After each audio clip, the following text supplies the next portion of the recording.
Good evening and welcome back to another edition of Beyond the Backstage Pass. I am your host, Vince Edwards. You may know me from Sound Image Productions. I also have a couple closed roadie groups on Facebook, one called Death by Loadout and another one called The Backstage Pass. Come check us out. This week, I am glad to say that I am lucky enough to have my co-host back in the shop. It's so good. It's just so good. Please help me welcome the lovely and wonderful Kyle Thomas. Vincent. How are you, buddy? It's great to see you, brother. I'm glad that in some ways the show has not been as enjoyable not having you here. And other ways I'm glad because that means we're out working, you know, Sound Image, putting shows in the field and you're doing what you love and what you're trained to do. How's that been going for you? Good, man. I've just been learning the balance again, you know, getting readjusted to, Sure. you know, life outside of COVID. So it's been really busy. I'm happy, like you're saying, things are picking up. So I've been really busy with Big Love benefit stuff still. We're getting ready for the West End Festival and for her to start getting signed to a couple of different things. What are you doing at the West End Festival? That's in Monterey Bay Area. That's a once-a-year thing? Yeah.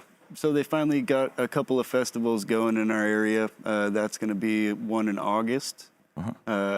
3-day kind of thing with a band that's going to headline the thing, which will be really nice to get out in front of some people instead of being stuck on the soundstage. Yeah. Well, I know you've been doing, I was just mentioning to our guest that you had been working at, the company and, of course, you as well, been working at the Krug thing.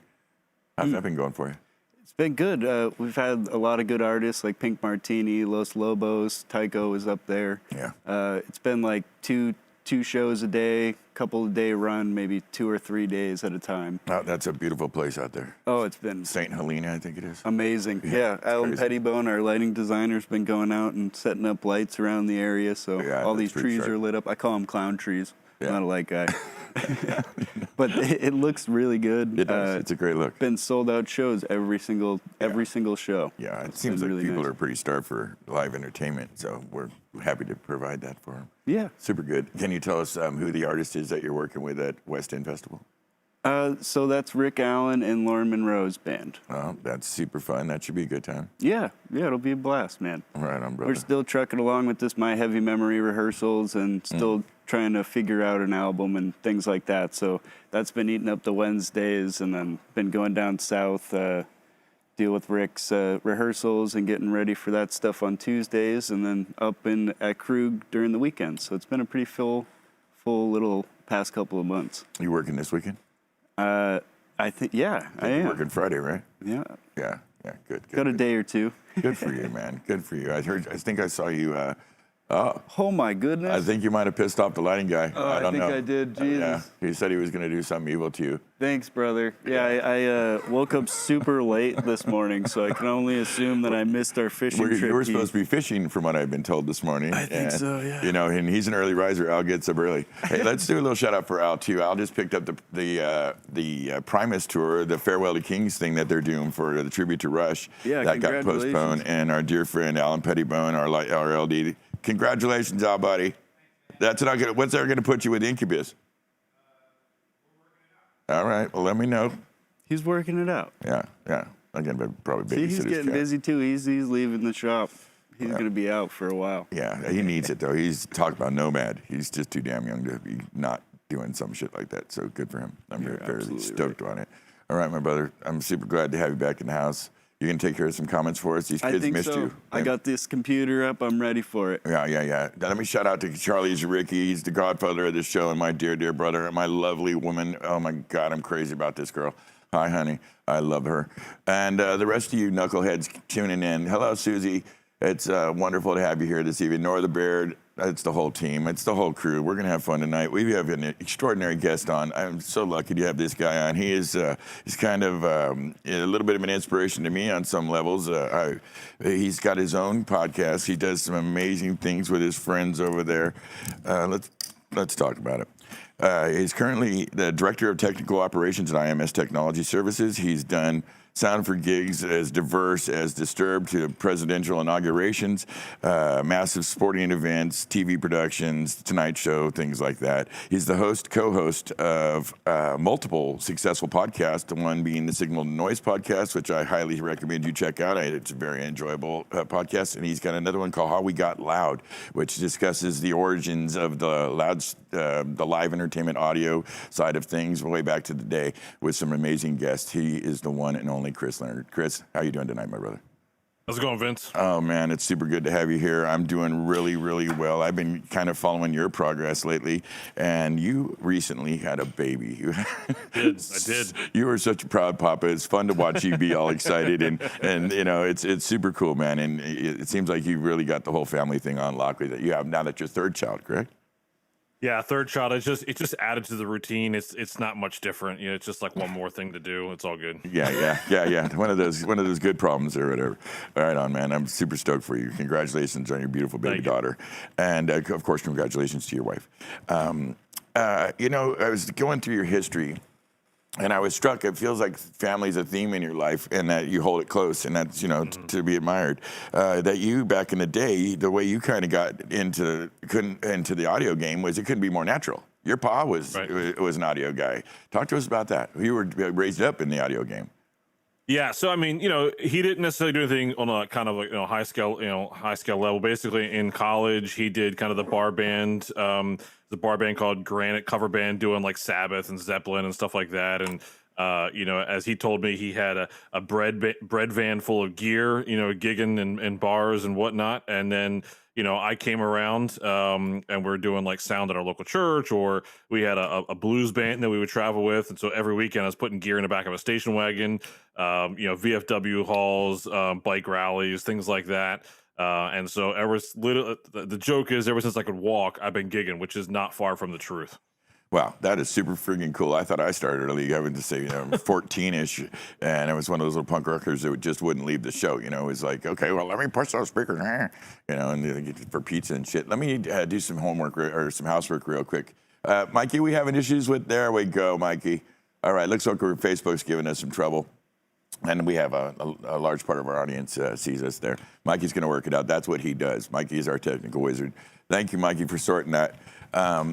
Well, cool. I mean, couldn't be more organic than that. Tell us about you really have an interesting show that you brought together with Kyle and Michael. Tell us about how you guys came together and what the mission statement is of your show. You know, mine here is I'm kind of like want to do like the rock and roll Johnny Carson. You know, I came up with Johnny Carson and Dave Letterman and Dinah Shore and all those Merv Griffin. So I kind of got an angle on that. What is yours? Yours seems to be more distinctive.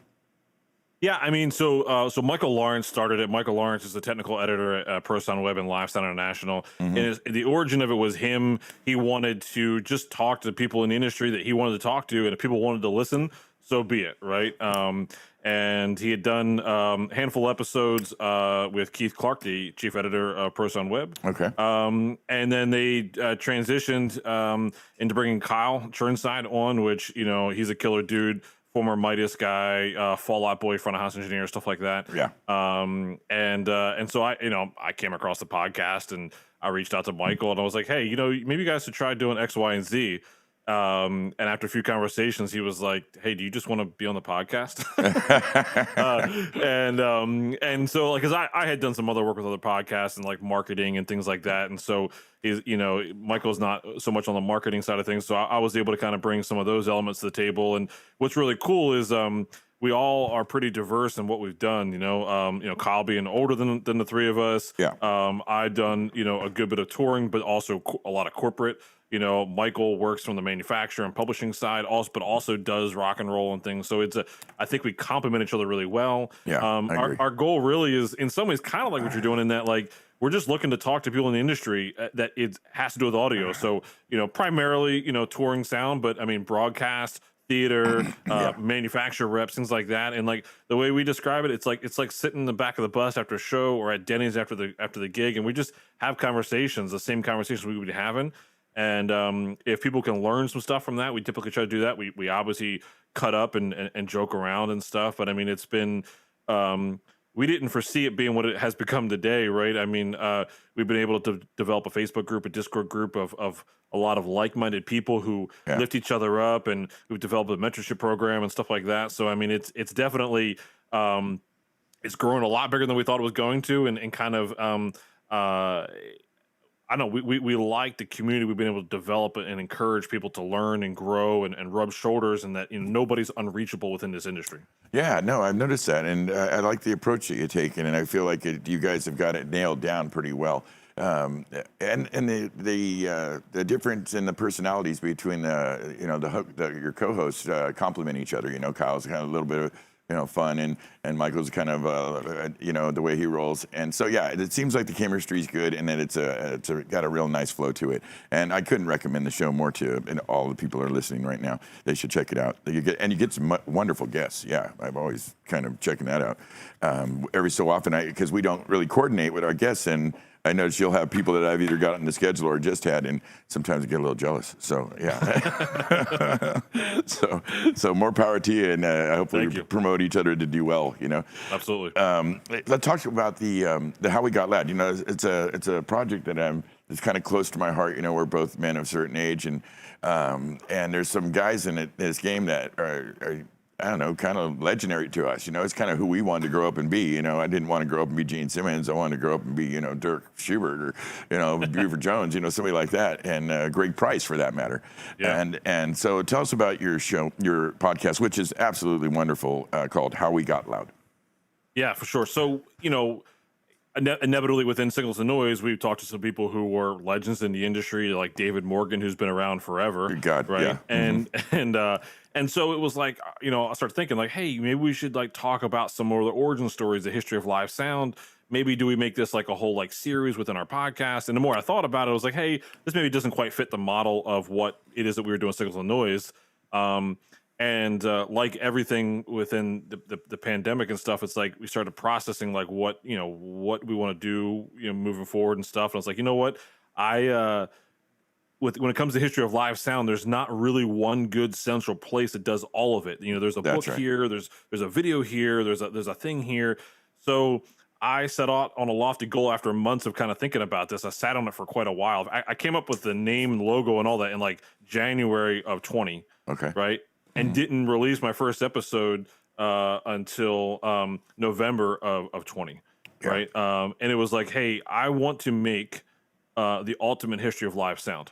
Now, I know that's a lofty goal to say, and I basically have said I'm going to dedicate the rest of my life to making it, because I know it's going to take 20, 30 years to physically do that, right? And so the first part of that is to just sit down with, our industry is still relatively young. A lot of the original pioneers are still with us, thankfully. Obviously, plenty have passed. Yeah. And so it's like, I need to get to some of these people and just hear their stories. Yeah.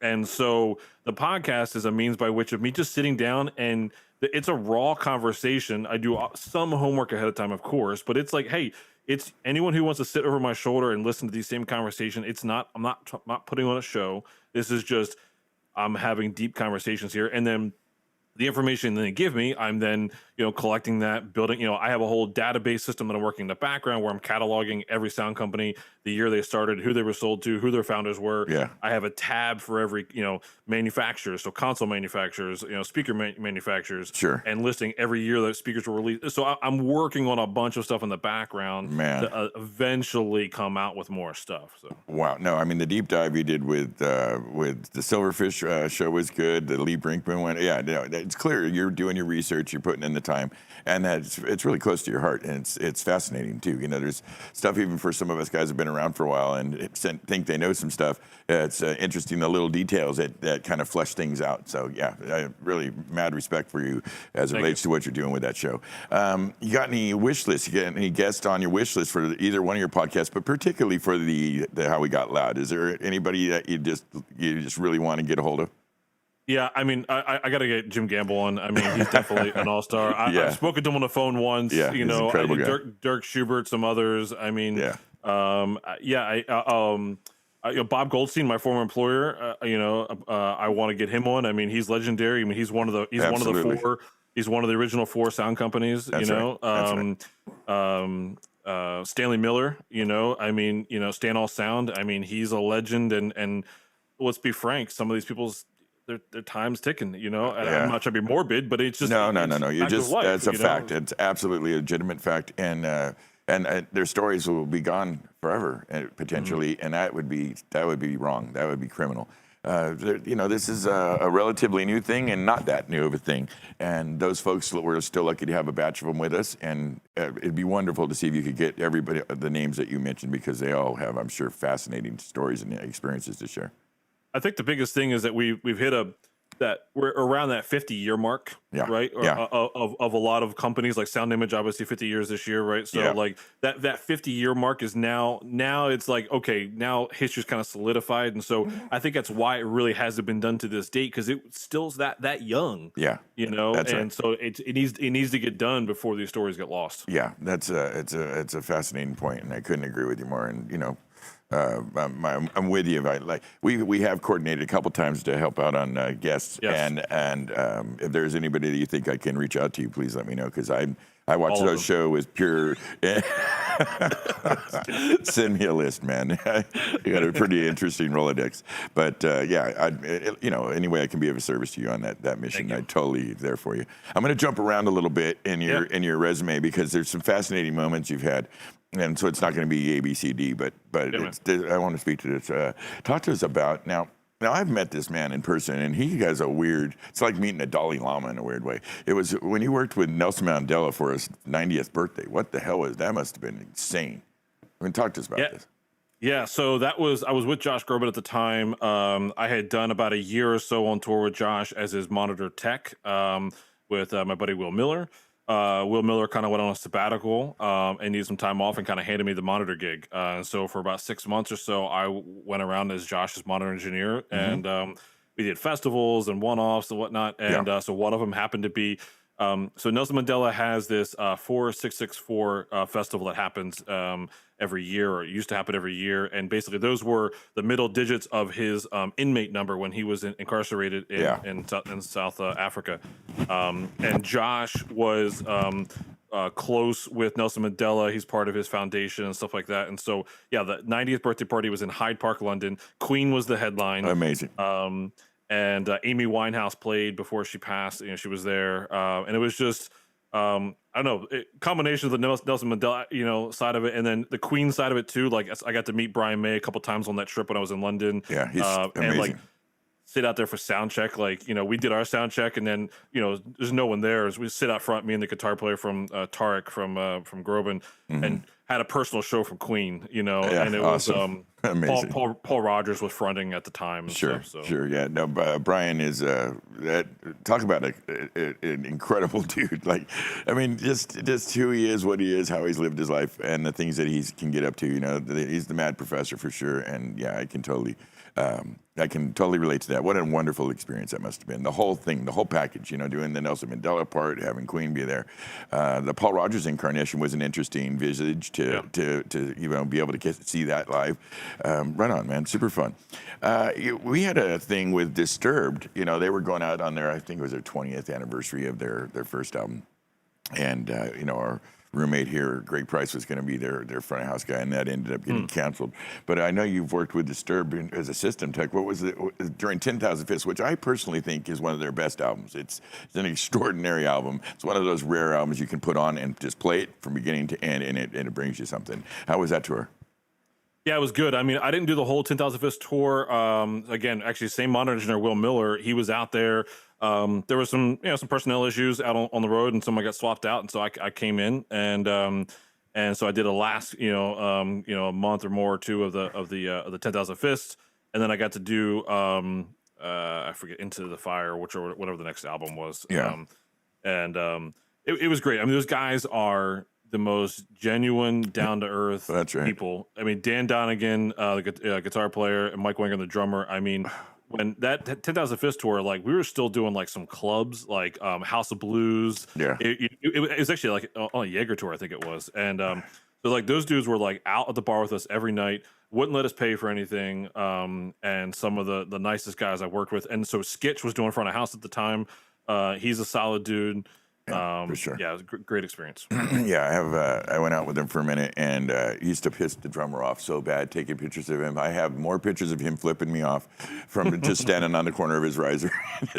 It was for me. That's always fun. I don't know why they get a case of the ass. I've already had it pre-agreed. I've never taken pictures that I haven't been authorized to take. And then they Slayer's guy, Kerry King's that way too. Every time, man, you take a snap at him, he is unruly. But what an extraordinary band! I have a funny story about Disturbed. So we had a night off, and we had a night off in Phoenix, and we went to this bar, and they had goldfish racing. Mm-hmm. You ever No, I haven't. Didn't know it was a thing. Enlighten me. so we like had a bracket set up, right, where you could like sign up and you get your goldfish. It's in like a solo cup. And they have like 8 12-foot long gutters side by side, and they're capped, filled with water. And then you get a squirt gun. So you drop your goldfish in, you get a squirt gun, and you race your goldfish down the gutter, and then you have a bracket, a leaderboard, and you race goldfish. Wow. So Dan Donegan is with us, hanging out, guitar player from Disturbed, and he's like, "Hey Chris, go get me a fish." And I'm like, "All right, cool." So I go get him a fish, and he bring it back to the table, and he's kind of playing with it and whatever, and he's like putting it in his mouth, and the goldfish is like sticking out of his mouth a little bit and flapping around, and he's spitting back in the cup, and eventually, goldfish die pretty easy, right? Yeah. So this thing's just like this thing's floating in the cup, and like maybe a little inebriated, and he's like, "Oh my bad," like apologizing to the fish, and he's like, "I guess I should put it out of its misery." So he takes the fish and he just swallows the fish whole, right? And then that's some punk rock shit right there. Right. So the next show day, we're like, all right, well, we need to tribute to this thing. So we had the runner go out. We had the runner go out and get a fish bowl and a couple goldfish, and we put the fish bowl up on top of his guitar amp up on stage, and then we put some of his picks and stuff in there. And then with Pete Touch, we wrote on the fish bowl. We said, "My bad," because that's what he kept saying to the fish. He kept apologizing. My bad, fishy. And then we put, as opposed to down with the sickness, we put down with the fishness. Pete Touch on the bowl. And then he did the show with that fish on his guitar cab, and then that was our tour pet. We kept him on the tour bus for the rest of the tour, and that was our tour pet for the rest of the tour. That's funny, dude. That's awesome. Now, that's the kind of stuff only touring can provide. Those moments. It's just they're timeless, fun, and weird. Right on. Well, I'm sure you had a lot of fun with those guys. They're consummate artists and true professionals, and they really bring the show. Yeah. How about working with Don Henley? Boys of Summer, when that came out, we did some stuff with him, me and my brother, and I remember it being a labor of love. That was a very specific artist with some specific needs, and you sure knew you were earning your money. How was it for you? Yeah, so for that one, I was a monitor tech. We had at MSI, we had the Studer Vista 5 SRs at the time. For people who remember those, they were a beast to work with and program. Yeah. And I knew how to work with them, so I was out there as a monitor tech. So we're at rehearsals at Third Encore, and if you've been at Third Encore, like if you set up as Monitor World in front of house, you're sitting right in front of the band. There's no side stage, there's no backstage or whatever, right? And long rehearsal days. And so like I had to change batteries and in-ear packs and stuff in between songs midday. So I'm changing packs. Don decides to start a song, and I hadn't had a chance to make it to the other side. And I start walking in front of him just to get to the other side, not thinking of anything. Yeah. And he stops the show. He's like, "Everybody stop!" I'm like, yeah. He calls me out. He's like, "What the?" I don't know if he can curse in here. Oh yeah. Okay, what the fuck are you doing? Yeah. He calls me out. He's like, Don Henley. "Get out of!" Yeah. He's like, "Get out of my studio." I was like, okay. So I got out of the studio, and so Kurt Springer, the monitor at the time, he's like, "Hey, just stay in the hallway. We'll figure some shit out." And turns out we get done the whole set or whatever, and Don comes over to Kurt, and he was like, "Who's this kid? What the fuck's he doing?" I mean, again, I was younger when I was touring. He doesn't know who I am. And Kurt's like, he's like, "Oh, well, that's Tears for Fears monitor engineer." And Don's like, "Oh, now mind you." Don was covering Tears for Fears in the set. We were playing. He was covering. What song? Everybody wants to. No kidding. Everybody wants to rule the world. Wow. And great so song. and so as soon as he found that out, he was like, "Oh, okay, cool. He can come back in." Like it was an instant flip of respect. It was like, "Oh, okay. He's not. He's just trying to do a job. So it was, but the coolest thing was somewhat cool. The last show, monitor engineer, his family had some family emergencies, had to fly home before the last show. So he's like, all right, last show, Chris, you can do it. You know what you're doing. I mixed the show, hit all my cues or whatever. And it's one of those things after Don, it's like, no news is good news, right? So we're loading out, Yeah. No big deal. All of a sudden, tour manager comes out and he's like, hey, Chris, Don's on the phone. He wants to talk to you. I'm like, shit. Right. That's the exact feeling I would have had in that moment. Son of a bitch. Absolutely. Right. So he's like, hey, here's the number, give him a call. So I call him up, his tour manager, and he's like, here, Don wants to talk to him. I'm like, okay. And he's like, he actually ended up thanking me. He's like, Chris, he's like, I really appreciate you stepping up. He's like, things were great tonight. This, worked out really well, and hope to work with you in the future. And it was like a 2-minute conversation. That was it. I'm like, Sure. Thank you. Yeah. I walked back into the production office. The tour manager was like, so what happened? What happened? What did he say? And he's like, he just wanted to thank me. He's like, the fuck you talking about? He's like, I've been working with this guy for 20 years. I've never heard him say thank you. That doesn't check out. What? He did what? Yeah, no. Think about, this is Don Henley. He's part of one of probably the top 3 bands of all time for sales, and his reach is far and wide. He's used to getting exactly what he wants. So for him to do that, that's a big thing. That's important stuff. It was cool. You must have really killed it that night. You mentioned Tears for Fears. Now, this is a band that is one of my favorite studio bands. They really pull it together. I mean, for 2 guys and then all those hired guns they bring into the mix, it's an extraordinary thing. What was it like doing monitors for them? You're doing monitors for them, huh? Yeah, it was phenomenal. I mean, again, I'm a younger guy, right? So I mean, when I first got the call to go do the tour, I knew some of their stuff, to be honest, but I wasn't intimately with all of their catalog. And what part of their career was this? This would have been after they come back together. So this was like 2008, like 2008 range, something like that. So Gotcha. They had already done the Broken Up thing, and they had come back for an album, and they were like summer warriors. They would go out for like a month or 2 at a time just to get out of the house, basically. They don't need the money. And so we're doing rehearsals, and it was phenomenal. Like all ears, all stereo mixes. Yeah. Obviously, their musicianship is amazing. Yeah. They know exactly what they want. I mean, they're like, all right, pan that a little bit to the left. Hey, take a little less 500 out of my guitar. That type of stuff. Which, as a monitor engineer, if they can speak directly to what you want, there's no guessing game. Yeah, perfect. That's pretty sweet. So they, again, some of the most genuine people. The music is amazing, and it's pretty cool. Some other crazy experiences, like first show with them. These guys have been on in-ears because they care about quality and stuff. They've been on in-ears since they came out. Yeah. And so I do my first show with them. I go back to the dressing room, go to collect my ears, and Kurt Smith, one of the front man, comes up to me and he's like, "Hey," he's like, "That's the best show I've ever had on ears." Wow. And I was just like, "Wow, okay." That's a huge statement right there. And so I thoroughly enjoyed my time with them, and it's in the funny, all 3 acts we talked about, the fun trifecta thing is Disturbed. When I was out with them, also covered Tears for Fears. They covered Shout. Yeah. And then Don Henley covered Everyone Wants to Rule the World. And I did Don Henley in between two tours of Tears for Fears. So I went back to Tears for Fears, like, hey, Don's covering one of your songs. And they're like, hey, maybe we should do a Don Henley song. And then they all looked at each other, laughed, and said, "Nah, it's all good." That's funny. Yeah, but no, Tears for Fears had a real influence in there. One of those bands that's really kind of hard to classify, kind of like Jellyfish or something like that. They're just Tears for Fears. And, and like you said, their musicianship is above reproach. They're extraordinary craftsmen in building the music. And, a lot of fun. And so I was glad when I saw that they got back together. But they are one of those bands that kind of, does it kind of at will. They don't really need to be out on the road or doing things. Yeah, they really worked that out with their catalog. Yeah. You worked for Maryland Sound for quite a time. Looks like 6 years, and after the turn of the millennia. How was that? It was great. I mean, that was coming out of high school, which didn't go so well for me. Went to recording school for a little bit, and I landed my gig at Maryland Sound, and because they were in my backyard. I'm from Maryland. Yeah. And at the time, I didn't know much about the industry. I knew again the bar band scene or the whatever local scene. I hadn't really thought of much about the touring side of things, and so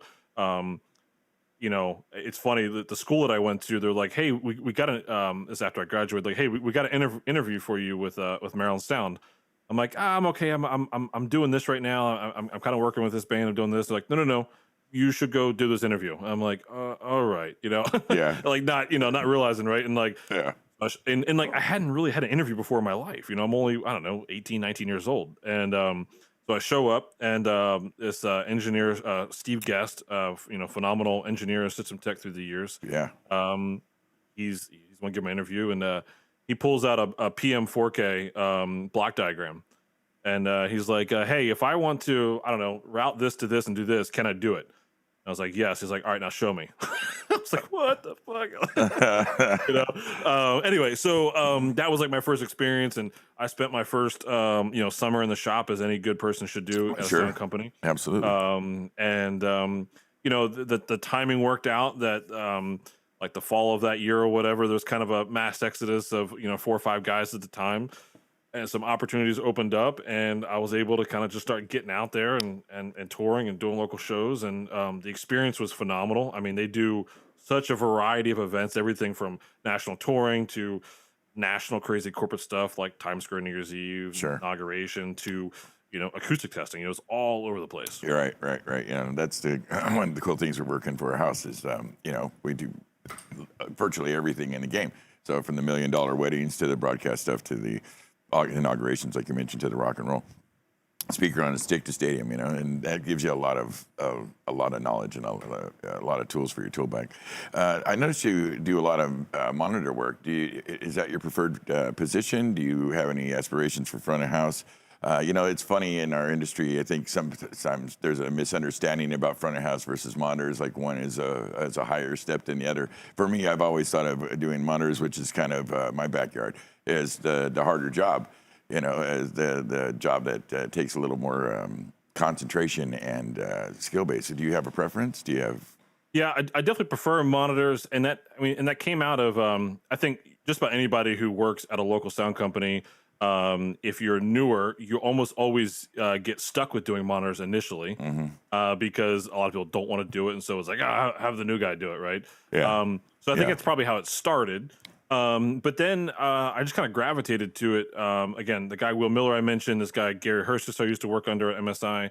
I just started to pick their brains, and I liked the fact that they're making 10, 15, 20 different mixes. The festival scene on an analog console where you're just dancing around the console, twisting knobs as fast as you can, right. Like that chaos thing. I love the psychology side of it, like getting inside of an artist's head and knowing their body language and that thing. So like I feed off of that most, and so I gravitated just to that side of it for sure early on. Yeah, that makes perfect sense. It seems to be almost something in the character. There's a slightly different thing. It's kind of the difference between a bass player and a lead guitarist. It's what it seems to me that I've noticed a kind of commonality there. Talk to us about IMS Technology Services now, and you're kind of the guy over there, director of technology, I believe. Yeah. So current role is director of technical operations. For the last 10 years, I've been the director of audio. So corporate AV company, corporate production stuff. So everything from 2 speakers on a stick to 10,000 people in a general session, full scale AV house. Primarily corporate work or association, gala, university, that type of stuff. It was a transition, right? I mean, I thought I was going to do rock and roll my whole life, and I made, found my wife on the road, had a baby. Priorities change, and wife wanted me around some more, which is completely understandable. And so it was like, hey, it's time to maybe kind of transition here. And so I found IMS, and it's definitely been the one of the best decisions I've made. When I made the decision to move, it wasn't some people at the time had said, hey, this is a bad career move. I'm going from starting to make a name for myself as a monitor engineer and whatever, and here I am basically just walking away from all of that. But the way I described it at the time, it was a life move, not a career move. Yeah. Right. Yeah. And so it's been fun. IMS was pretty small at the time, and what we've been able to grow to over the last 10 years and being a part of that, both from a gear, from a revenue, from a personnel, like all of those things, it's been very, very satisfying. Yeah, it seems like you really got a lock on that, and it's doing well. And I would imagine that fits a little better with the family life. Sure. Yeah. It's at some point all of us have to look into that option and consider it. And there's a lot of good in that, decision. I noticed you did a batch of TV gigs. I've done a few myself, and they're a unique animal. I think you did Dave Letterman, Tonight Show, Good Morning America, Regis Kathy Lee. That one in particular is interesting. What's your memory of doing the TV shows? Did you like the challenge? Was it? For me, I always found it a little bizarre. Well, it's stupid early mornings for most of them. Well, at least the morning show stuff, obviously. Good Morning America. I think the one did that one is in Bryant Park. It's interesting. It's interesting dynamics. Like if you've never been to a TV show, so like you don't, every house is different on like whether you can or can't mix, or what you can and can't do. Like so, it's different. I classify it as different. I don't think it's definitely not as satisfying, especially when, there's 15 people in the audience as opposed to 20,000 people in the audience. There's a different vibe, there for that. But I think it's a nice thing to kind of check off. Like it was kind of cool to experience it, but it's not something you want to do every day. Yeah, no, that's. I think I would just sum it up very similarly. Yeah, it's. First of all, if you're about the boards, there's not a lot of interaction there. They got their own guys doing their broadcast turkey. So for people in the certain positions in the bands when you're traveling with them, kind of get asked out. Backline guys and all the guitar techs and shit are still doing their work, but and then it's just that trying to get revved up to do one song. It's at that time of the morning, Sure, or if you're lucky, or 5:30 on Dave's show or whatever it is. It's just it's a tricky thing to make happen. I was digging around on your stuff here, and I noticed it. We do some big stuff over here. We get the Pride Parade up here. I think the last one we did with Kaylani, it was estimated by the city to have like 750,000 people. I've done some stuff up in Central Park and right here at Golden Gate Park, some stuff down in LA. It's the bigger place where they tend to do these big shows. What's the largest show you've ever been involved with? So largest I've been involved with would be presidential inaugurations. I've done 4 of those, and the largest would have been Obama's first. Yeah, that was huge. I mean, it's on those outdoor gigs. It's hard for them to actually estimate true numbers of people, but definitely over 1 million. Yeah. I might even been close to 2. I don't remember what the numbers were. Huge. Massive, and just and not just in people, right? In just historic, right? Just a lifetime thing to be a part of.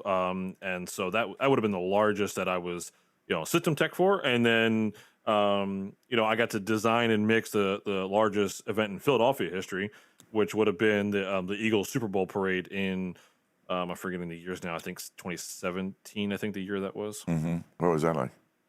What kind of turnout? It was crazy. I mean, estimated between 800,000 and 1 million. Again, there's a bunch of rabid Philly or whatever the Eagles guys. Oh my God, it must have been nuts. It was crazy because and the crazy thing about it is, and like when you plan some of these events, like when you get to do like Pride Parade or whatever you mentioned, like you're talking months and months of planning, permits, Absolutely. All of these things, right? We got a call the week before they went to the Super Bowl. There's 2 weeks between the championship game and the Super Bowl. Sure. So a week lapsed, and they're like, well, if we win, we have to at least prepare for a parade. Sure. So we had a week to prepare what would typically take like months to do. Yeah. And you had to prepare as if it's happening, regardless if you win or not. Like trucks have to be loaded so that Monday morning, 8 a.m., you're hitting the ground, you're loading in, you're doing your thing, because that parade's going to be on Wednesday after the Super Bowl happens on Sunday. So I've never cared about a football game more in my life. I'm actually a Ravens fan because I'm from Maryland. But at the time, that season, I'm like, all right, come on, Eagles. I've never cared more about the Eagles. Sure. Sure. And, we had over a mile of audio. I mean, from my first speaker to my last speaker was over a mile. I had like 15 towers of audio, over 3 seconds of delay. Wow. And just the energy of that event is one of those things. Like if I'm ever down, I go to YouTube and just watch, if anybody's a sports fan, Jason Kelsey, he gave this like epic like speech, during it, and you'll still get like goosebumps hearing him and hearing the crowd to this day. Yeah, I can totally imagine that. It must have been pretty heavy. You mentioned doing the presidential inaugurations. We at a couple occasions do. Mr. Obama was quite a treat, and every so often, stuff like former President Clinton and his wife. And it's a unique environment. The security clearances and the Secret Service are extremely protective and really create borders and boundaries and limitations. Do you have any experiences with that? Yeah, so I mean, outside the inaugurations, I mean, that's like a month-long event. They start loading in January 2nd. And Building the inaugurations, scaffolding and yeah. yeah, inaugurations what, the 20th or something like that. So I mean, you're there for like 3 straight weeks, you know, Yeah. 10, 12 hours a day. Yeah. But a bunch of other stuff too, like town halls, yeah, campaign stuff. We did some stuff for Hillary when she came to town for the DNC in Philly. The presidential stuff was fun because it's just different, right? Like it's a different environment. Yeah. If anyone's ever done presidential work, when they come to town on a campaign or just even a one-off, you get 3 days notice. You Right. get called 3 days out. 4 companies bid. You find out, you know, within a few hours. You're loading in the next day. You're setting up. Like all those little things are just a completely different element to it. Yeah. To deal with. It's a lot of fun.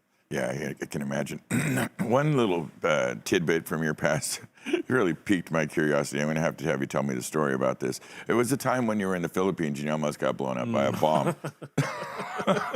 You can imagine why that piqued my curiosity. I mean, right? Just come on. Tell me your story. Yes. Yeah. So, I mean, obviously, for those who don't know, Manila is basically a third world, you know, or Philippines is basically a third world country, right? So, Yeah, I it's mean, rough. So when we went over there, that particular tour was Josh Groban, and we got told ahead of time. We had security briefings ahead of time. We carried 3 armed security personnel from the States with us, let alone when we were there. We had like police escorts wherever we went, had to have the buddy system, all that stuff, just because of the nature of the climate of stuff that's happened over there, right? Right. Plus, And they have a Muslim problem, I believe, too. Part of their island is there's an ongoing civil war. I don't know. Okay. Yeah. I mean, I hadn't really paid much attention. I just was told like, hey, like shit's crazy here, so just be careful. Yeah, right on. So like last day we had done a couple shows there. We went out and saw the world's smallest volcano is in Manila, by the way. We went and saw that.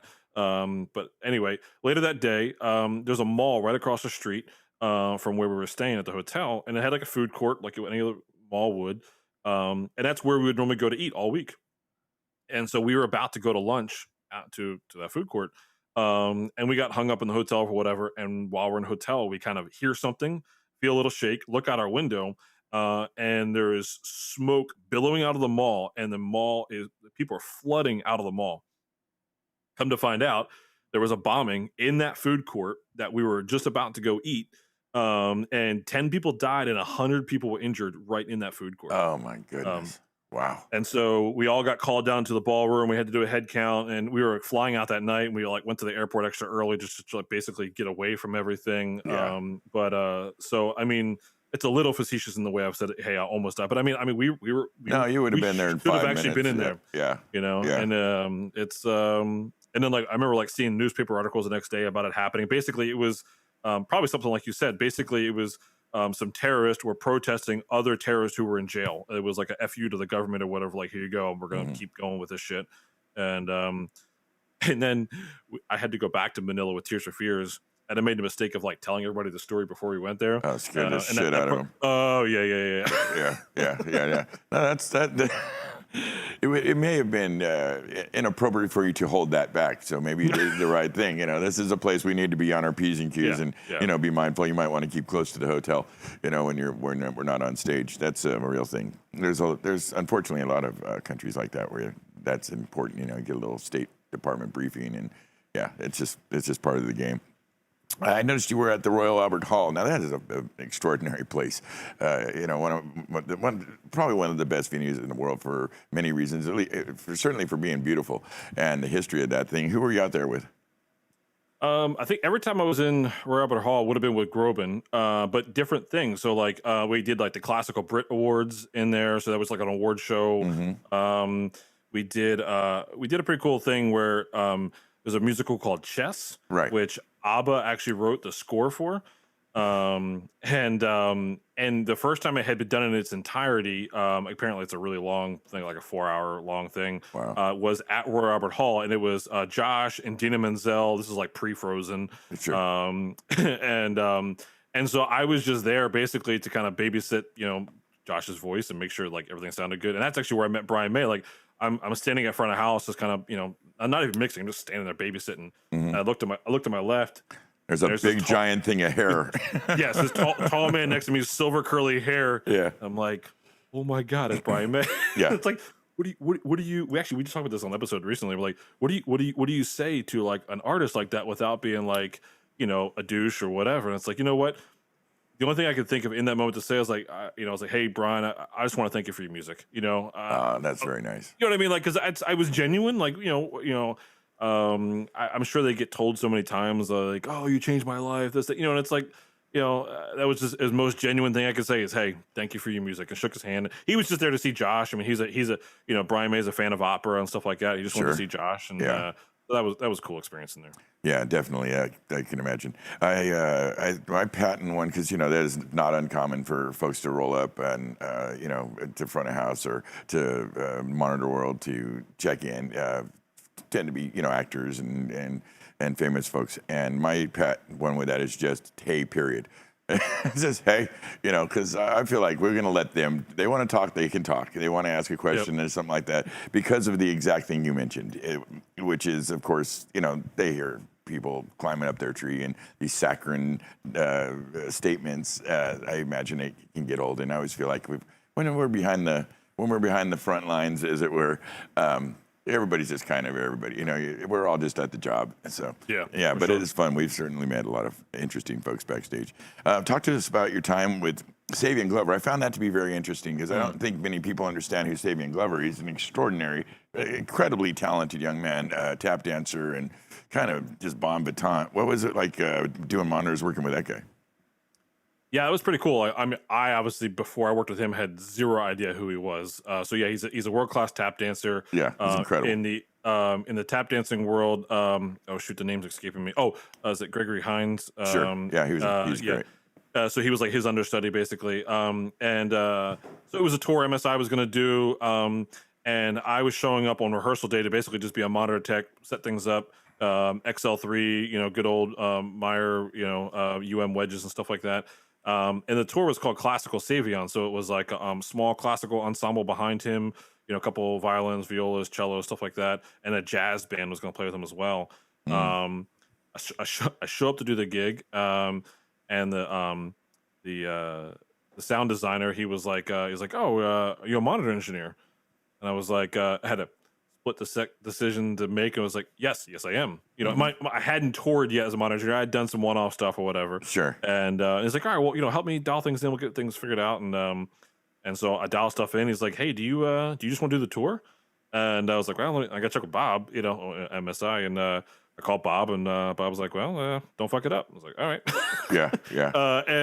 So I got to do the tour, and it was crazy because so he's a tap dancer. We carried the stage deck. It was like an 8-foot deep by I don't know, like 24 foot wide stage that he would specific wood that he would tap on, do his thing. Sure.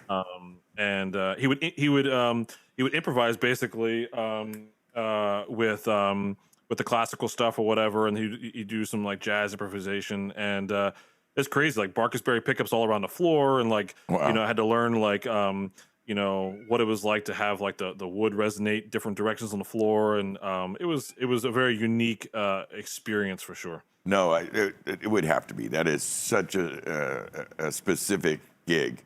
And that's not one that's normally in the wheelhouse. I mentioned the kind of the things we're used to, this speaker on the stick to the corporate to the broadcast, but that is a unique one, especially with having the classical and the jazz element with a tap dancer. It must have been amazing. And of course, you mentioned Gregory Hines. That guy was incredible. Like, he was incredible. And Savion has really stepped up and helped. He left us way too early, and he was an extraordinary actor. He could sing, he could dance. Those triple threat guys are always kind of heavy, and it was weird. And it was challenging. Like, he wanted his taps. He had 7 wedges. He had 4 corners UPAs on sticks, and I didn't design this. He had UPAs 4 corners of the stage, like at ear level, and then he had 3 UMs around the floor, and he wanted that tap ripping, Barkisberry pickups on the wood floor, just ripping in those wedges. Wow. Then you have all these open mics behind you of this like small orchestra ensemble that he wants that ripping in there. Yeah. It was a nightmare challenge. Feedback, or nightmare to not get feedback. In fact, he had a nickname for feedback. He called it Feedy. He was like, "Oh, you hear Feedy? Like, I don't hear Feedy." And I learned a very valuable lesson on that tour, to not challenge an artist's hearing. um, so we would record every night, and so like one night he was like, oh, there's feedback. I'm like, now, like, hey, like, look, listen to the recording. Like, if there's feedback, you're gonna hear it in the recording. Like, there wasn't. And he's like, I don't know that. So I thought about it one day. We would do like residencies. We'd be in a venue for like 3-4 days, or a week. I came back one night. I'm like, hey, Savia, and I'm like, do you think maybe it's possible that everything is so loud that your ears are ringing by the end of the night? I was like, that might be a plausible thing, right? Yeah. He's like, yeah, I'll think about that. He comes in the next day. He tore me a new one. He's like, don't you ever challenge my hearing. I've been doing this longer than you've been alive. Like, just rip me a new one. And thankfully I got to keep my job. Yeah. I was like, all right, noted. Yeah. It is what it is. Like, I'll just suck it up and keep going. I know there wasn't feedback. I can hear the recording. So sure. Yeah. Well, in some cases, especially with certain talents, you're not wrong. That was a valuable lesson for you to learn. We've all had that moment early in our career where we kind of stand up for the technical side of it and what we know we were experiencing. And then there's almost immediate. It sounds like your guy needed some moment to get his steam built up. But yeah, I've had that response like that, and it can be unpleasant. So we give the customer what they want. If they think there's something going on, we'll find a way to make that not be going on. So yeah, good. It's a good lesson, a good life lesson for what we do. I noticed that you, in 2006, you started working with Do Action Sports, and it's as a system tech, and it's something that it says you still do to this day. What's that about? No, I don't do action to this day. I mean, with the do stuff was when you know what, and so maybe that's just a typo in an older resume. But anyway, Yeah. The Do Action Sports Store. It's kind of, for those who don't know, it's kind of like the X Games, but it's just a different promoter, and it travels. It does like 4 or 5 cities, skate parks, BMX, things like that. And then they also have a winter version of it. It used to be called Gravity Games before it was the Do Action Sports Store. And it's cool. I mean, it's one of the unique MSI gigs where MSI has these poles, right, that they can kind of put them anywhere, and so they can put these poles right next to like half pipes and skate parks and stuff like that. Yeah. And it's a cool thing. Like they always have a concert, on the Thursday or the Friday night of that week, and it's like a plain white tees or whatever, like a high B level, low A level act kind of play on the tour and stuff. Sure. Yeah, and you could hang out with a bunch of dudes in the city for a week and watch BMX and dirt bikes and motocross and all that stuff, and just rip some music. Yeah, it sounds like a great gig if you can get it. Any special challenges trying? So, are you doing the any kind of sound or capturing sound for like when they're riding on ramps, or is it specifically just when you're doing the artist part? Yeah, we were doing all of like the live side. So like basically whenever like a BMXer or a skateboarder they do their run, they always have like music they want to play and like specific playlists. And so like there's a DJ there rolling that music, and there's broadcast announcers there, and you're kind of piping them into the fans can kind of hear that from a broadcast. What you're talking about, a lot of those mics would have been broadcast trucks are there putting up mics and stuff like that. So we were strictly just like the live environment on site. Yeah, it must have been exciting though. What's the future hold for Signal Noise? Who can we look forward to seeing on your show coming up? Oof. I'm not sure. I have to check the list, but it's ever actually it's ever evolving. It's we're working on. We've talked a lot about in the touring industry. We're trying to do more broadcast, more theater, things like that. So it's just trying to diversify, and it's fun though. I mean, like I said, we're talking about off air ahead of time, and like the atmosphere, the mentorship we're trying to bring to things is we're loving the community that's kind of coming around this, and we don't want this to be about us, right? This is we want just the sound community to be a better place, better humans, and if we can be a place to amplify that and facilitate that, that's bigger and better than anything we're saying or doing. Well, I love what you're doing with it. You've taken it and just reached out in so many directions, and it seems like you're really realizing what's going on. I see Audix has got your back. It's a really sweet thing. Alan Heath as well. Well, yeah, I think you gave a board away. Get both sponsors in there. You're not wrong. You're not wrong. I just throw mine on the ass end of the show, and hopefully people watch the little commercials at the end. But yeah, they're great sponsors, really great sponsors. I think you gave a board away on your 100th anniversary show. Yeah, we gave an SQ5 away. We gave an Audix mic package away. Wow. Yeah, Really yeah, nice. it was pretty cool. Yeah. Yeah, very sweet. Now that was a fun show, and you guys, you deserve a little attaboy for what you're building there, and it seems like you guys got it going on. And I appreciate you coming on tonight, man. It's really important to me that we got to talk and go over your stuff. It's really, really great, and congratulations on the new baby. Please send our love to your lovely wife and your family, and I wish you continued success in the future, my friend. Thank you. Hey, can I flip this on you? Can I ask you the question we always ask at the end of our episode? Bring it. What do you got? So, if you could define your legacy or how you'd want to be known, Yeah. how would you define that? Well, I'm a pretty serious fella.